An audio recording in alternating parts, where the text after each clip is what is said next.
नमस्कार सबैजनालाई। आज म भक्तपुरको जगती चोकबाट काठमाडौँका लागि यात्रा थालेको छु। यो बाटोमा सवार गर्दै गर्दाखेरि काठमाडौँ र भक्तपुरका सडक र यातायात व्यवस्थामा ठुलो परिवर्तन देख्न सकिन्छ। भक्तपुर नगरपालिकाका मेयर सुनिल प्रजापति र काठमाडौँ नगरपालिकाका मेयर बालेन शाहले यस्ता सुधारका लागि अनेक योजना र परियोजना अघि बढाएका छन्, जसले यातायातको प्रवाहलाई सहज र सुरक्षित बनाएको छ।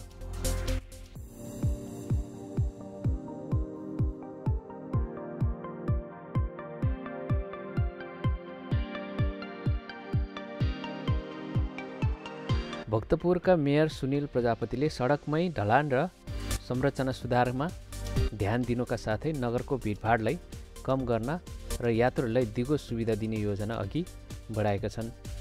उनले भक्तपुर सहरमा पर्यटकीय स्थलका नजिक सडकहरू मर्मत र सुधार गर्नका लागि नगरपालिकासँग मिलेर योजना तयार पारेका छन्।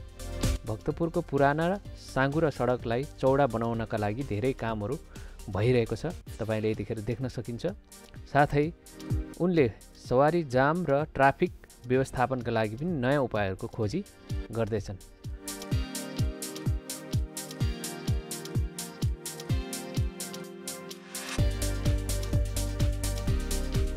उता काठमाडौँका मेयर बालेन शाह पनि यातायातको संरचनामा क्रान्तिकारी परिवर्तन ल्याउने योजनामै छन्।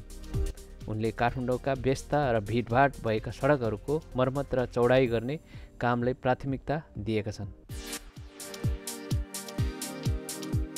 बालेन शाहले काठमाडौँको ट्राफिक व्यवस्थापनलाई पनि स्मार्ट र आधुनिक बनाउनका लागि पनि डिजिटल प्रणालीको प्रयोग गर्ने योजना बनाएका छन्। यो कुरा तपाईलाई कस्तो लाग्यो?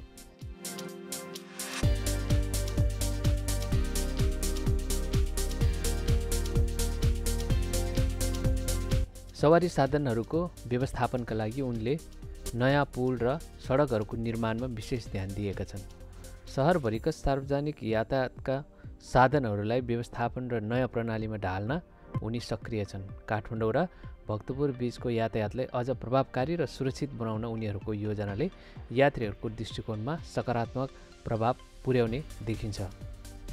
यात्रा गर्दा मैले देखेका यी सुधारहरू जसले सवारी व्यवस्थापनलाई सहज र आधुनिक बनाउन मद्दत पुर्याउनेछन्। यसरी भक्तपुर र काठमाडौँका मेयरहरूका प्रयासहरूले यातायात क्षेत्रमा भएका समस्याहरूलाई समाधान गर्दैछ र भविष्यमा यी सुधारहरूले क्षेत्रीय स्तरमा विकास र समृद्धि ल्याउनेछ भन्ने चाहिँ हामीले आशा राखेका छौँ।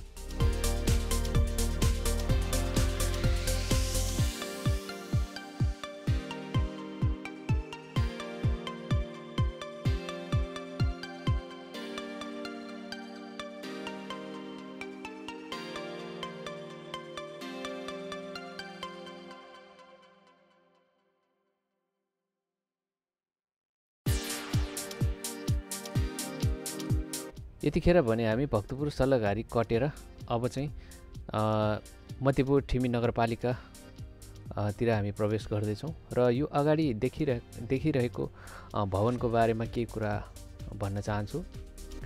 यो भवन निर्माण सम्बन्धी चाहिँ झगडा र मापदण्ड नपुग्ने समस्याको कारण चाहिँ यो परियोजना अझै पनि ठप्प छ।